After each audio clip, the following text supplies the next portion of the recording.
Hi guys, welcome back to our YouTube channel. So in this tutorial, we would learn how to apply a bubble chart in Microsoft Excel.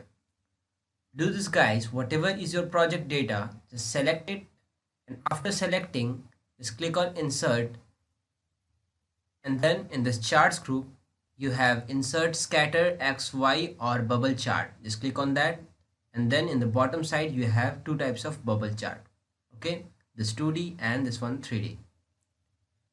When you select it, and just after selecting, your charts will be shown on your screen guys. Like here, the sales done by Jack and Ames, whatever the price range from 0 to $4,500. Okay, now whenever you select this chart, then these two tabs will be created, this design and format. Here you can edit something like if you want to edit the chart style, any color that you want, or the layout, or any elementary changes like the axis. And this is the axis title. If you want to add, then you can add it both in horizontal and vertical direction. Also, you can hide the chart title or you can place it. And here is the data label. If you want to add, then you can add whatever the position that you want. Also guys, you have the bars, error bars. If you want to show, then you can show it.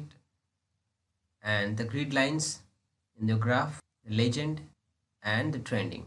And coming to this format guys, here you can change the background, you can change the theme, you can fill any color or any outline, and also you can add any effect. And when you double click on this chart, then this window comes from the right of your screen where you can edit some more details about this table.